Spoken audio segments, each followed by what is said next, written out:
Hola, mi nombre es Leonardo Presteras, soy residente de primer año en cardiología del Hospital Rivadavia. Hoy vamos a hablar de fármacos antitrombóticos.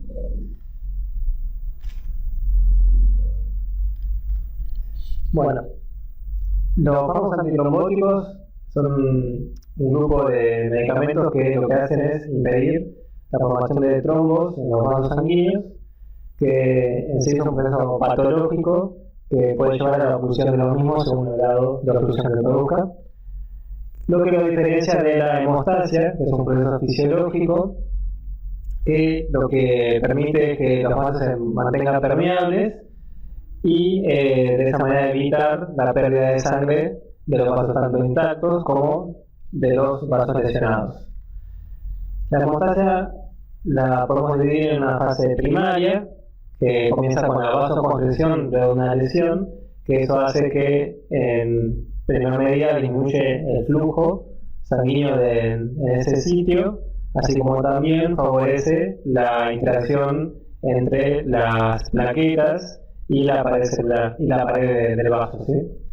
Posteriormente a esto le sigue la lesión plaquetaria, que es las plaquetas lo que hacen es fijarse con una monocapa sobre el subendotelio expuesto luego de la lesión, y esto se debe a un conjunto de moléculas llamadas integrinas que intervienen, tanto la 1B como la 2B3A, que se unen al factor de von Willebrand, y en este caso la plaqueta mediante integrina 1B se une a este factor, mientras que a través de la 1A2A pueden unirse directamente al colágeno del subendotelio. Las plaquetas posteriormente sufren un proceso de activación mediada por diversos factores como tromboxano, ADP, con liberación de calcio, favorece la liberación de distintos mediadores, y lo que se logra es una formación de pseudópodos, la degranulación y la exposición de receptores a fibrinógeno, que es la forma soluble de la fibrina, ¿sí? En un momento. Posteriormente viene la agregación, que es la unión de las plaquetas entre sí a esa monocapa primaria. En primer lugar se hace de manera reversible, se dice que es reversible porque mantiene todavía los límites intracelulares. Posteriormente se torna irreversible, perdiendo esos límites, como el tapón plaquetario. Y la hemostasia secundaria, en esta interviene el sistema de coagulación, y lo que va a hacer es transformar la fibrina, el fibrinógeno que es soluble, en una fibrina insoluble, a través de la cascada de la coagulación. Esta se divide en dos, una vía intrínseca y una extrínseca.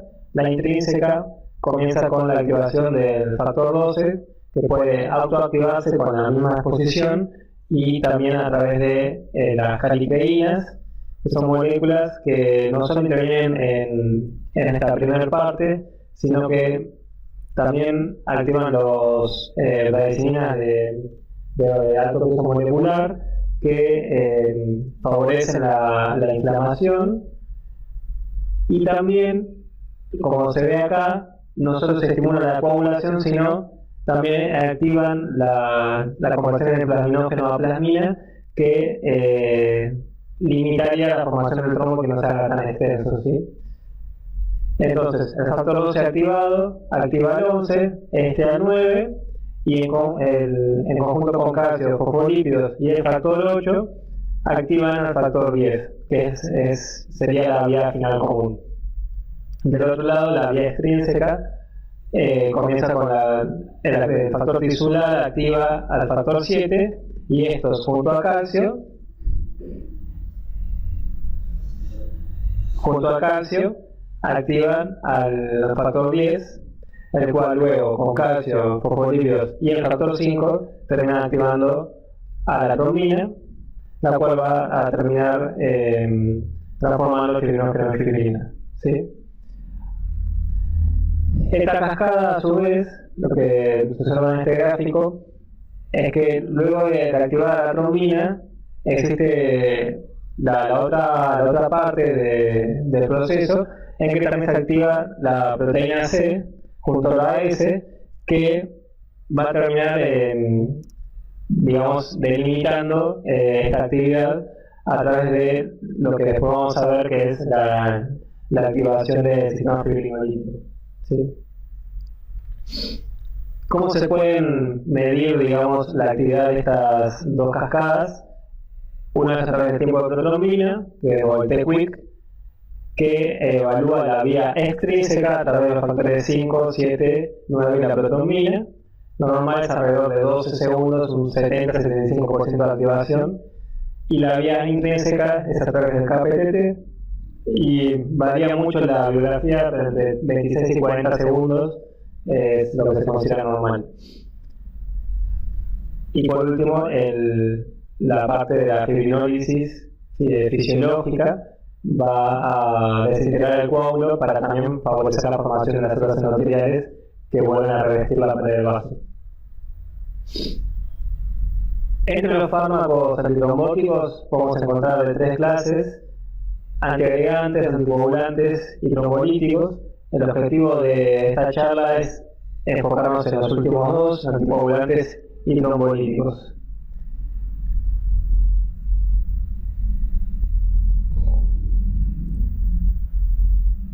Bueno, entre los anticoagulantes naturales tenemos la antitrombina 3, que forma complejos con la trombina, inhibiendo los factores 2, 9, 10, 11 y 12, teniendo en cuenta que la heparina potencia este efecto.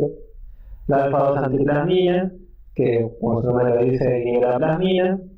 El inhibidor del activador de plasminógeno, que inhibe a este mismo. Y la proteína C junto con la proteína S, que inhibe tanto el factor 5 como el 13. Si empezamos a hablar de los fármacos, en primer lugar tenemos la heparina. La heparina tenemos una forma que se llama no fraccionada.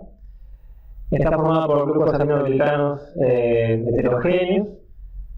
Su mecanismo de acción es a través de la formación de complejos entre la antitrombina 3 y los distintos factores, principalmente el 2, el 9, 10, 11 y 12, que de esta manera quedan inactivados.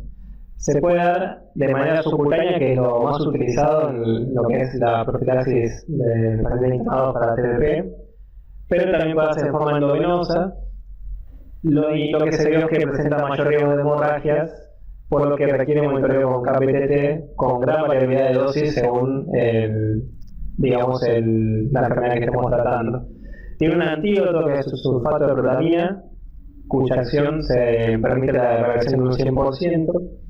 Y entre las reacciones adversas, obviamente, riesgo aumentado de hemorragias, que se ve mayormente en pacientes con endocarditis bacteriana subaguda, en los desórdenes hemorrágicos, como la hemofilia, la insuficiencia hepática y en casos de úlceras gastrointestinales o genitourinarias. También se vio que produce osteoporosis cuando las dosis son de 20.000 unidades día por al menos su uso de 3 meses, necrosis cutánea en los sitios de inyección, y también se ha observado casos de hipercalemia y alteración del hepatograma. Una reacción adversa también que está descrita es la trombocitopenia inducida por la heparina. Ocurre entre un 3 a un 5% de los pacientes que se tratan con heparina, pero por al menos durante 5 días, y se vio que con heparinas de bajo peso molecular como la enoxaparina, esta prevalencia disminuye al 1%. Las plaquetas en esta trombocitopenia se reducen en un 50% por lo menos, y existe un 1% que puede llegar a presentar trombosis venosa o arterial con un mal pronóstico. El diagnóstico es por exclusión. Tenés que excluir otras enfermedades que lo puedan producir, otras causas, y demostrar en el laboratorio un anticuerpo que es dependiente de heparina. Una vez que se suspende el recuento de plaquetas, vuelve a ser el previo que tenía una semana antes de administrarla. ¿Sí? y si se presenta este efecto adverso, se suspende y se trata con unos anticoagulantes como por ejemplo la warfarina. En cuanto a las heparinas no fraccionadas, sus indicaciones, tenemos la profilaxis de la trombosis típica en las internaciones, TBP, TEP. En embarazo se vio que tiene una categoría C, la coagulación intravascular diseminada, síndromes coronarios agudos, sistemas de circulación extracorpóreas y para mantener la permeabilidad de los catéteres, como por ejemplo una vía central que está tapada, se puede utilizar heparina para destaparlo.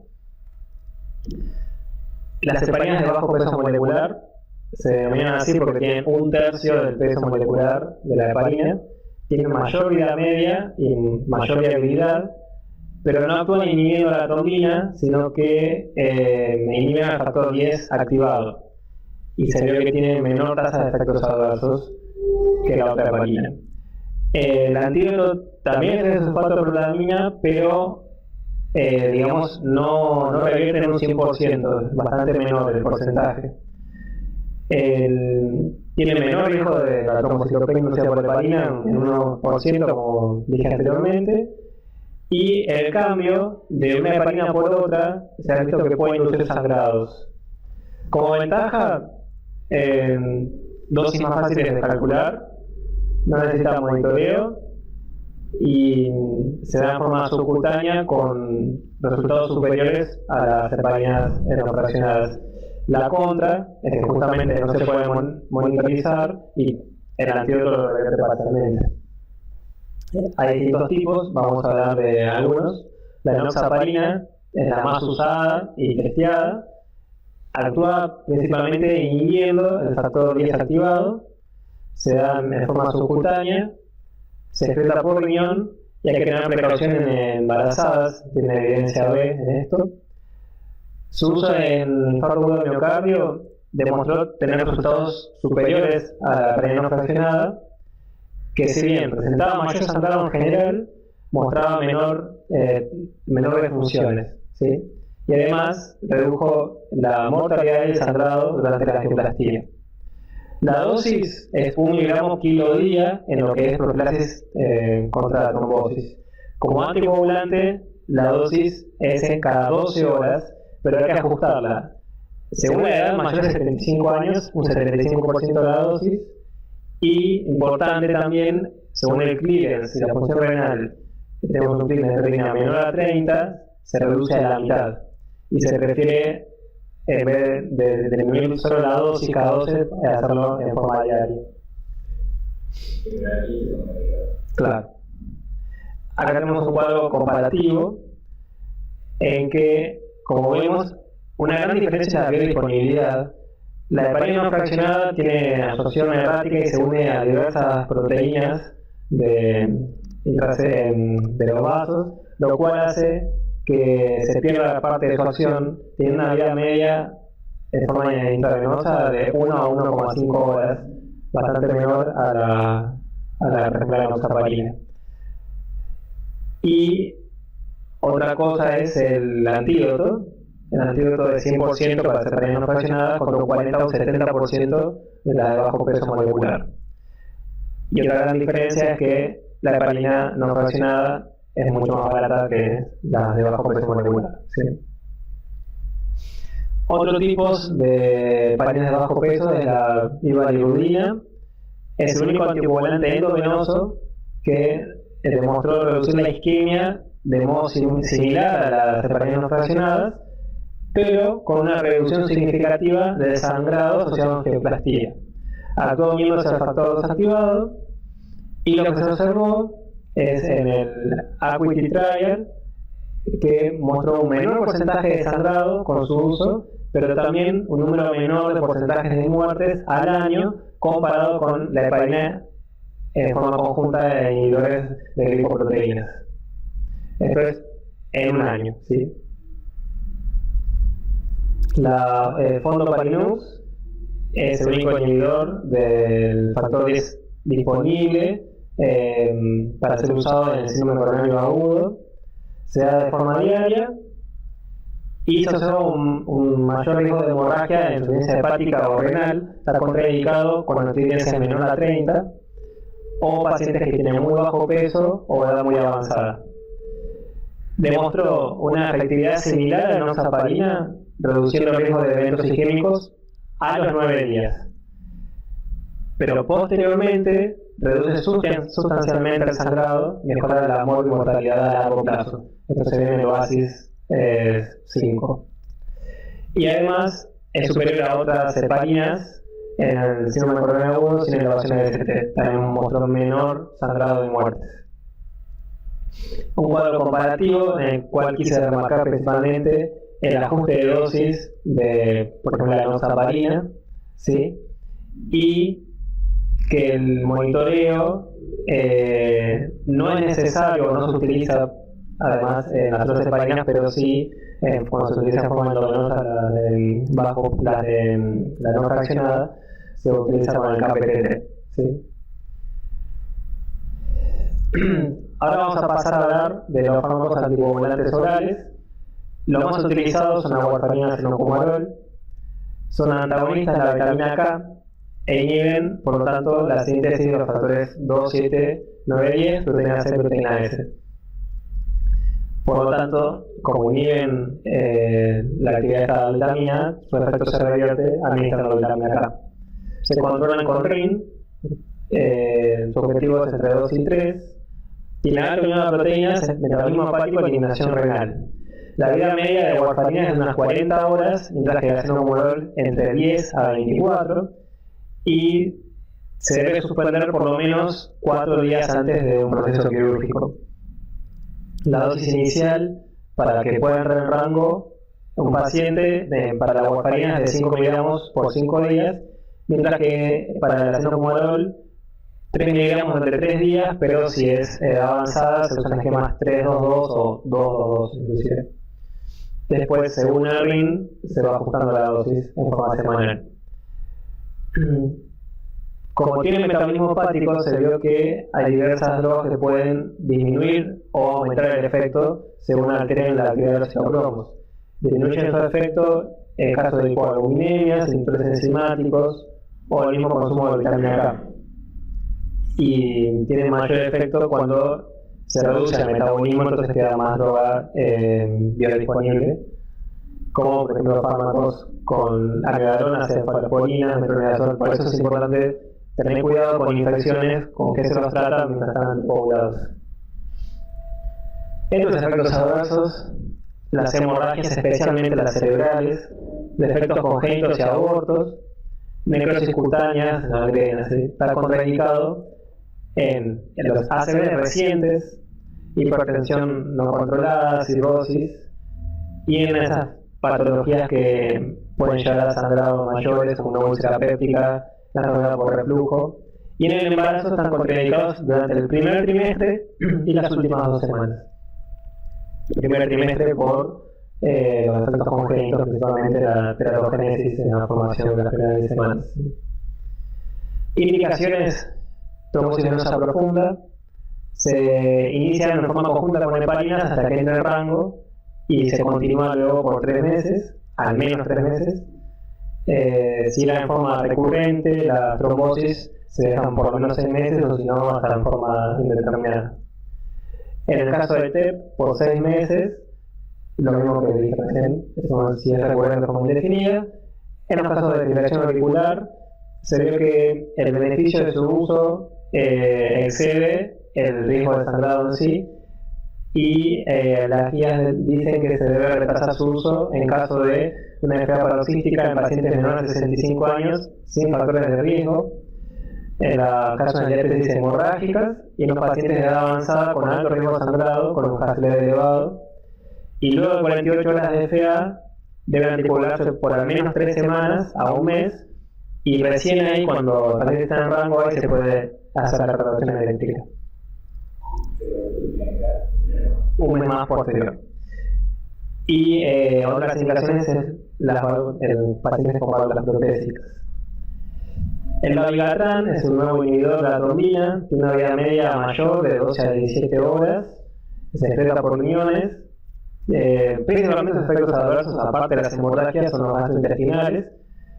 No interfieren con otras drogas, se utilizan dosis de 150 miligramos cada 12 horas, que se vio que con esa dosis reduce la combinación de lo que es embolismo y ACV de pacientes con FA.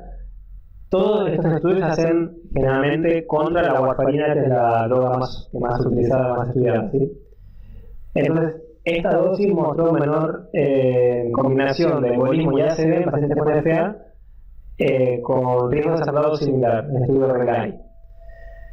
En el caso de insuficiencia renal por lutines menor a 30, se podría disminuir la dosis a la mitad, pero la verdad que en estos casos se prefiere evitar usar la warfarina, ¿sí? No requiere monitoreo y la desventaja, como vamos a ver en la mayoría, es que el precio es mucho mayor. El rivaroxaban, inhibidor del factor 10, no requiere monitoreo, una vida media de hasta 13 horas, con las dosis que van entre 2,5 miligramos hasta los 20 miligramos día. 2/3 de este fármaco se metaboliza a nivel hepático, por lo cual la alteración hepática hace que deba ajustarse la dosis, y el resto se elimina por el riñón.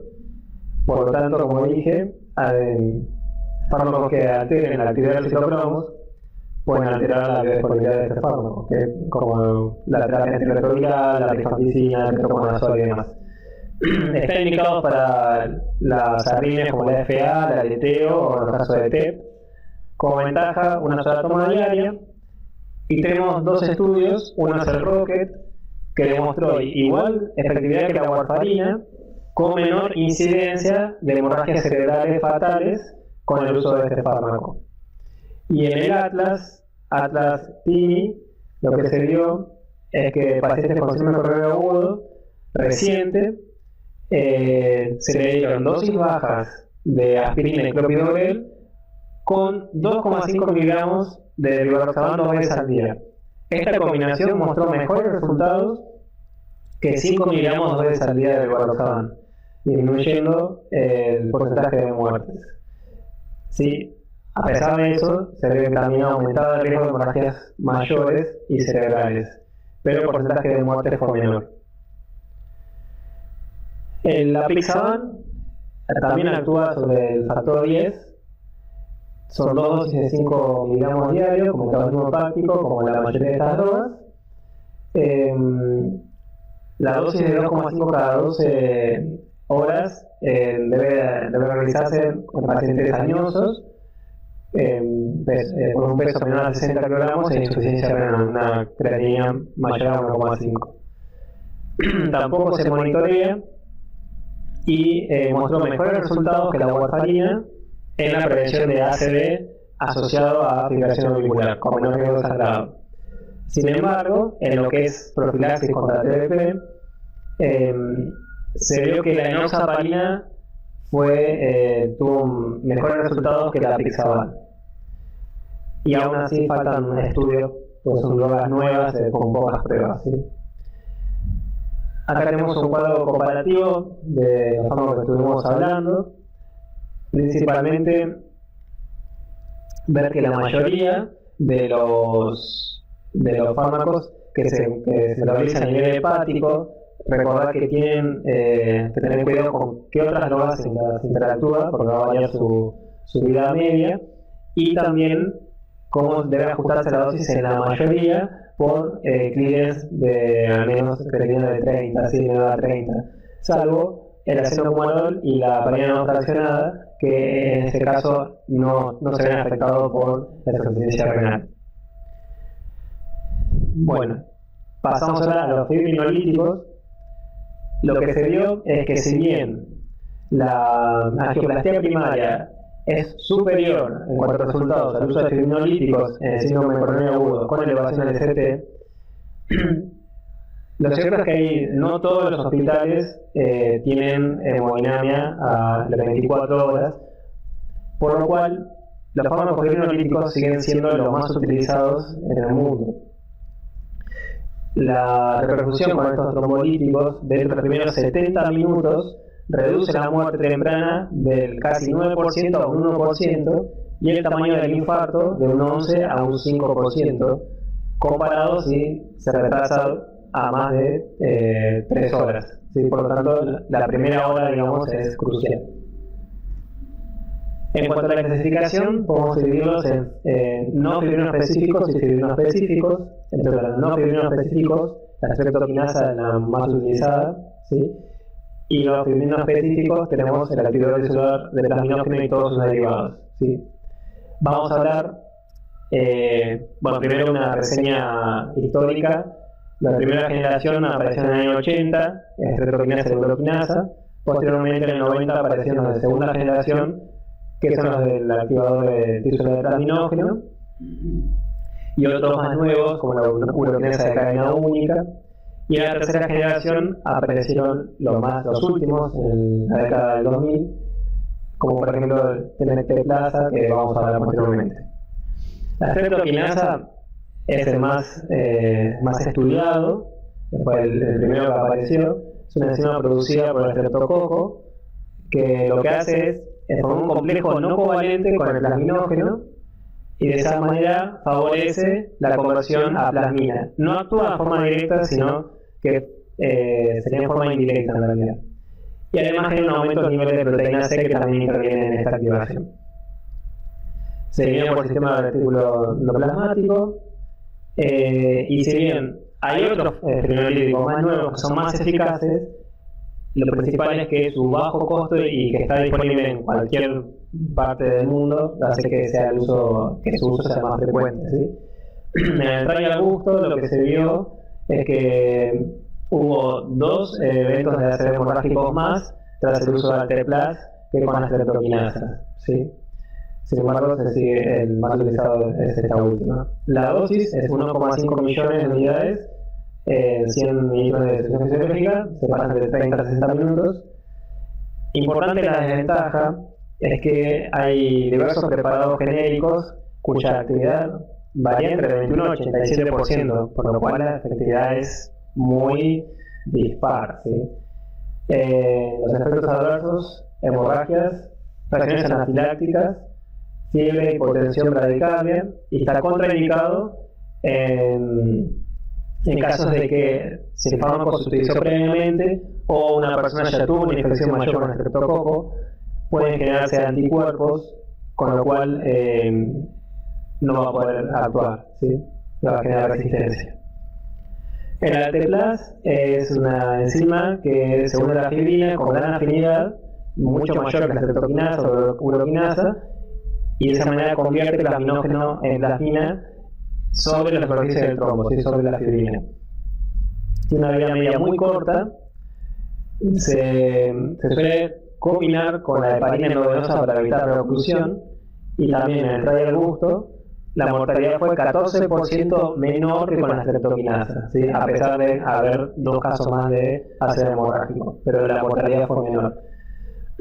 La dosis es entre 100 miligramos en 3 horas, se lo divide 60 en la primera hora, 20 en la segunda y 20 en la tercera. En Estados Unidos se vio que el ACV isquémico agudo en sí es el fármaco más utilizado. Está también contraindicado en caso de hemorragias y alergia a gentamicina porque se utiliza en parte para su preparación, y la desventaja obviamente es el alto costo, que sale 5 veces más que la streptokinasa. El TNT Plus es una mutación del activador tisular, lo que le da mayor vida media y le da mayor especificidad a la unión con la fibrina. En el ASEN2 lo que se vio se compara el Alteplas con este último, y se vio la mortalidad de los 30 días, así como también el porcentaje de ACV, pero el sangrado fue mayor con este fármaco, con el TNT+. Así que, si bien la ventaja es que se puede dar en forma endovenosa a un solo bolo, o, frente al TNT que se da en función continua, se prefiere entonces usarlo en un solo bolo endovenoso, ¿sí? En el caso de ACV, altas dosis de este fármaco con activador tisular dentro de las 6 horas mostraron mejores resultados que el uso de la TNT solo. Indicaciones en general los fibrinolíticos IAM con elevación de ST, ictus isquémico, trombosis cerebral, TEP, TBP y tromboembolismo arterial agudo. Esas son las indicaciones formales.